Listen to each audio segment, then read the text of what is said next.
Hello दोस्तों, आज हम स्टार्ट करने वाले हैं नई वीडियो जिसका टॉपिक है आज data types Java. Okay, I want take in time, let's start the video. Okay, so पहले अगर हम ध्यान से देखें, अगर डेटा टाइप्स की अगर हम बात कर रहे हैं, जावा एक लैंग्वेज है, ये तो आपको पता ही होगा। और जावा जैसे बहुत सारी प्रोग्रामिंग लैंग्वेजेस और अवेलेबल भी है हमारे पास।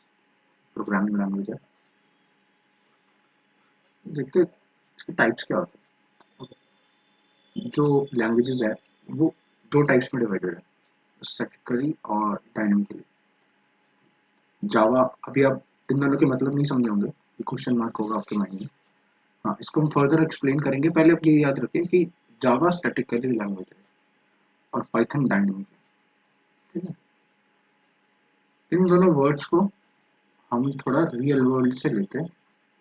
ठीक है, फिर उन दोनों को कनेक्ट करेंगे रियल वर्ल्ड से क्या होता है। पहले एक बार डायनेमिक देखते हैं, डायनेमिक क्या है। ठीक है, आप स्कूल जाते हो और स्कूल के अंदर आपने एक रफ नोटबुक बना रखी है जिसके अंदर आप सब्जेक्ट्स के नोट्स टैली करते हो। ठीक है, और घर पे आके उन्हें उतार लेते हो अलग अलग सब्जेक्ट्स की कॉपी में। जैसे आपने पहले पेज नंबर 1 पे आपने इंग्लिश का लिखा और ये आपकी इंग्लिश की नोटबुक है, तो उसे उसी बुक पे टैली कर लिया। ऐसे मैथ्स की नोटबुक रहेगी, मैथ्स को टैली कर लेंगे आप, और हिस्ट्री जो भी है, साइंस, जितने सब्जेक्ट है उसको टैली कर लेंगे। आपने क्या किया, पहले आपने एक रिसीवर या फिर कंटेनर है, कंटेनर है जिस डाटा को रिसीव कर रहा है आपके नोट्स, आपके डाटा की। ठीक है, और उसके बाद आपने सेग्रीगेशन कर दी इस कंटेनर से। आपने बता दिया कौन कौन से सब्जेक्ट्स में डिवाइड होगा ये डाटा। हर पेज किसी चीज़ का एक डाटा होगा, तो आपने उनको स्पेसिफाइड कर दिया। पहले क्या था, पहले आपको टाइप नहीं पता था रफ कॉपी के अंदर, और जब आपने रन टाइम पे, मतलब जब घर गया बाद में, जब आपको फेयर काम में लेना था इस रन टाइम को, आपने ऐसे डिवाइड कर दिया इन चीज़ों में। ठीक है, तो ये चीज़ आप करते हैं पाइथन में। आप एक वेरिएबल बनाते हैं, वेरिएबल भी समझेंगे होता क्या है। डेटा टाइप की बात कर रहे थे, मान लो कंटेनर बनाते हैं, और जिस टाइप का वो रिसीव कर रहा है डेटा, उसी टाइप का वो कंटेनर बन जाता है। फिर जैसे हमने इंग्लिश लिखा था और इंग्लिश की नोटबुक में चला गया, फिर मैथ्स में लिखा, मैथ्स में हमने घर आके टैली कर लिया, फिर साइंस में ऐसे। ठीक है, अब बात आती है हमारी जावा जैसे लैंग्वेज में क्या करते हैं। ठीक है, इंडियन स्कूल्स में जैसा क्या होता है, आप हर सब्जेक्ट की एक कॉपी बना लेते हो। ठीक है, अगर इंग्लिश की क्लास चल रही है तो आप इंग्लिश की नोटबुक निकालते हो और इंग्लिश के नोट्स लिखते हो उस पर, ABCD, इंग्लिश इंग्लिश इंग्लिश। ठीक है, तो ये आपने क्या किया, उसी टाइप का, जिस टाइप का आपका डाटा था उसकी ही कॉपी निकाली। पहले से आपको पहले से ही पता था मुझे इसका डेटा लेना है, तो मुझे उसकी कॉपी बनानी थी। इसको क्या कहा, स्टैटिकली टाइप। कि आप पहले जो डेटा आपको चाहिए उसकी कॉपी निकालो, है ना। जो डेटा आप रिसीव करने वाले हो, जो नोट्स आप बनाने वाले हो सब्जेक्ट के, उसी की कॉपी निकालो और उसी का डेटा जाएगा। इसके अंदर अगर मैथ्स आया तो वो गलत है।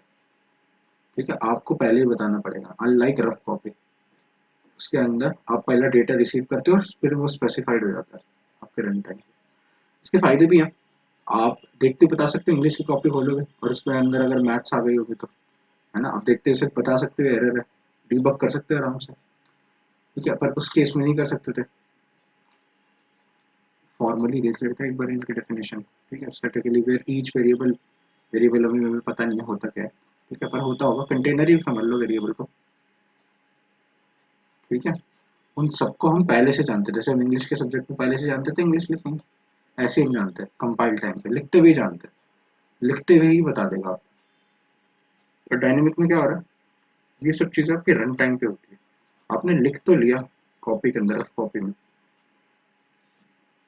फिर जब आप टैली करोगे तब आपको पता लगेगा कि आपने सही लिखा है कि नहीं। ठीक है, strategically type that also strong type because, okay, अगला देखते हैं। ठीक है, आपकी सी प्लस प्लस भी उसी इसी चीज़ के अंदर आती है, स्ट्रेटेजिकली के अंदर। ठीक है, मेन एडवांटेज वही जो मैंने आपको बताया था, बहुत पहले ही डीबग कर सकते हैं सारे एरर्स, बग्स आपको पता लग जाएंगे देखते ही अर्ली स्टेजेस पर। और वही डायनेमिक के अंदर हमारे पास पाइथन है, जावास्क्रिप्ट भी है जो ये सारी चीज़ें सपोर्ट करती है। ठीक है, आपको एक बहुत अच्छा आइडिया लग चुका होगा अब तक कि क्या इन दोनों में डिफरेंस होता है। और अब हम नॉर्मल चीज़ के ऊपर आते हैं, डेटा टाइप्स के ऊपर। जैसे अब हमने सब्जेक्ट्स देखे थे, अब बचपन से देखते आ रहे हैं, इंग्लिश एक सब्जेक्ट है, मैथ्स एक सब्जेक्ट है।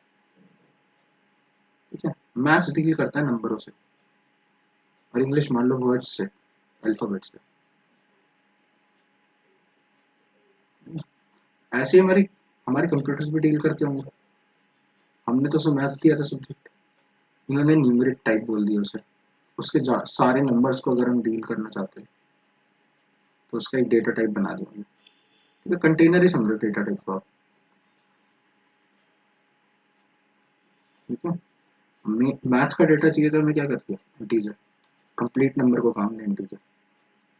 कंप्लीट नंबर कौन से होता है, 2 4 6 8 10 -3 0। और फ्लोटिंग कौन से होते हैं, जिनमें पॉइंट आ जाते हैं, जैसे 1.2 3.4, ऐसा कोई भी नंबर फ्लोटिंग। तो जो नंबर वो है पॉइंट्स में, मैंने फ्लोटिंग और डबल की कंटेनर्स में डाला हमने। ठीक है, और बाकी नंबर्स को हमने इस कंटेनर्स में डाल दिया, इंटरलॉन्ग। करेक्टर को क्या कहा हमने, क्या कहा, करेक्टर वो है जो इंग्लिश वाली सब्जेक्ट है हमारा, ABCD। ठीक है, बूलियन बताता हूँ आपको, ऑन और ऑफ। अगर कोई स्विच है आपके पास और आप उसको दो ही कंडीशन देना चाहते हैं, किसी भी चीज़ में येस और नो देना चाहते हैं, तो आप बूलियन कर सकते हैं। बेसिकली 0 और 1 में बॉइल डाउन जाता है, बॉइल डाउन हो जाता है। ठीक है, और नॉन प्रिमिटिव टाइप भी होते हैं, वो इस लेक्चर में तो नहीं देखेंगे, बाद में देखेंगे, अभी इनसे समझ लेते हैं। ठीक है, अब जब हमने बोला कंटेनर है तो उसका कुछ साइज भी होगा, है ना। बाइट का उसमें बताया 1 बाइट साइज है, शॉर्ट का 2 है, हिट का 4 है, लॉन्ग का 8 है। ठीक है, इन कंटेनर्स के छोटे, उससे थोड़ा बड़ा, उससे और बड़ा कंटेनर का साइज, उससे और बड़ा कंटेनर का साइज। अब आप देख भी सकते हैं लिमिट में कि कंटेनर का साइज है कितना बड़ा। अगर मेरा ग्लास है ये, और मैं इसको यहाँ से 0 ले लेता हूँ और इधर तक भरता हूँ, तो ये कहाँ तक भरेगा, 0 से 127 तक भरेगा। और ये हिस्सा भी भरा हुआ है तो क्या बोलूँगा, 0 से -128 भी भरेगा। ठीक है, इसको एक बार और ध्यान से देख लेते हैं। जैसे बाइट है मेरा, तो ये रेंज में है। ठीक है, और ये फ्लैट नहीं है, जैसे आप समझ रहे हो कि अगर मैं यूँ जाता रहा, 0 से +127 गया, और अगर 128 मैंने इनपुट करा दी, अगर ये फ्लैट सरफेस होता तो उसके बाद तो नॉट डिफाइन आ जाना चाहिए था, पर ऐसे नहीं होता। लाइफ भी ऐसे नहीं है, हमारी अर्थ भी ऐसे नहीं है, वो राउंड है। अगर हम एक पॉइंट पे चालू करते हैं और चलते जाते तो वापस आ जाते हैं उसी पॉइंट पे। ठीक है, इस केस में भी ऐसे ही होता है। बाइट के अंदर अगर, बाइट का जो भी डेटा टाइप के अंदर अगर आप डाल लोगे, सर्कल की तरह चलेगा। अगर मैं इसमें इनपुट कराऊंगा 0 0 पे ध्यान बिल्कुल, इसमें इनपुट कराऊंगा 1 10 20, और ऐसे कराते जाऊंगा तो पॉइंट आ जाएगा पॉजिटिव नंबर्स का, खत्म, 127। ठीक है, उसके बाद जो मैं अगला नंबर डालूंगा वो अब जाएंगे नेगेटिव पे, इस पॉइंट पे -120। ठीक है, फिर जाएगा -127। अगर मैं डालता जाऊंगा और घूम फिर के कहाँ से स्टार्ट हो जाएगा, 0 पे। ठीक है, तो सर्कल है रादर देन ए फ्लैट सरफेस। ठीक है, यही चीज़ बताई है इन्होंने कि 8 बिट मैकेनिज्म है, वो इतना स्टोर कर सकता है, ऐसे ऐसे स्टोर कर सकता है। ठीक है, अब ये सर्कल इसका 0 से 127 तक का था, और ऐसे अलग अलग डेटा टाइप्स के होंगे। शॉर्ट का उन्होंने बताया ऐसे सर्कल है, अब उसका अब शॉर्ट से बड़ी रेंज है। पहले उसमें तो हम क्या डील कर रहे थे, 0 से 127, -1 -128 था उसमें, 0 से, है ना, नेगेटिव पॉजिटिव। अब हमने कंटेनर बनाया है तो और बड़े कंटेनर्स भी बना सकते हैं, है ना, डेटा तो बड़ा होता जाएगा ना। तो हमने शॉर्ट एक और डेटा टाइप बना दिया उससे बड़ा, जो क्या लिमिट्स ले रखा है, -2 3 7 8 6 8, और ऐसे पॉजिटिव की। ठीक है, डिफॉल्ट वैल्यू होती है उसकी कुछ। आप ऐसे डेटा टाइप का नाम लिख, कंटेनर का नाम लिख सकते हैं, किस टाइप का कंटेनर चाहिए। ठीक है, जैसे मैं बोलूँगा मुझे पानी भरने के लिए वाटर बॉटल चाहिए, तो वाटर पहले लिखना पड़ेगा, वाटर बॉटल। मान लो कंपनी का नाम चाहिए इंग्लिश में, ऐसे। ठीक है, तो पहली चीज़ हमें बतानी पड़ती है कंटेनर का नाम क्या है, शॉर्ट, और फिर उसको हम कोई भी नाम असाइन कर सकते हैं। ठीक है, जैसे इंट, और बड़ा कंटेनर है शॉर्ट और से। ठीक है, और इसकी भी डिफॉल्ट वैल्यू 0 होती है। ऐसे लॉन्ग उससे भी बड़ा है, काफ़ी बड़ा है उससे, हम बोलेंगे तो काफ़ी बड़ा है, बट डेटा भी जैसे हम हमारे पास डेटा भी बहुत ज़्यादा बड़ा हो गया, इसलिए इन सब चीज़ों की ज़रूरत पड़ी। अब तो इससे भी बड़े नंबर्स की ज़रूरत पड़ती है, इसके लिए एक और होता है बिग कॉन्सेप्ट, बिग नंबर्स जावा के अंदर, और वो हम बाद में देखेंगे। अभी यही देख लीजिए, ये कंटेनर इससे भी बड़ा है, ऐसे फ्लोटिंग पॉइंट का कंटेनर है, बस ये कंप्लीट नंबर की जगह डेसिमल्स में नंबर ले पाता है, पॉइंट्स में 1.2 ऐसे नंबर्स भी कवर कर लेगा कंटेनर, इसमें डाल सकते हो। ठीक है, और एक्सप्लिसिटली बताना है तो एफ सिंबल लगाना पड़ता है। ऐसे डबल है, डबल और बड़ा कंटेनर ले लेगा, डेसिमल के भी ले लेगा, प्लस डेसिमल तो लेगा ही लेगा, और उसके अंदर पॉइंट्स के नंबर भी आप काफ़ी दूर तक डाल सकते हैं। बूलियन, बूलियन हमारा बेसिकली एनवीएस पे चलता है। अगर आपको कोई स्विच बोर्ड है बनाना है उसे, बहुत छोटा सा कंटेनर समझिए इसे, इसमें दो स्टेट आएगी, या तो यस या नो। और कैरेक्टर्स जो हम इंग्लिश लैंग्वेज की बात कर रहे थे, अगर मुझे लिखना है ABCD, बस एक ही अल्फाबेट से डील करेगा, ABCD ऐसे। अब आप बोलेंगे यार इतने सारे डेटा टाइप के नंबर्स के लिए, है ना, नंबर तो नंबर, तो यार बेसिकली मैं बताऊँ तो मेमोरी एफिशिएंट है।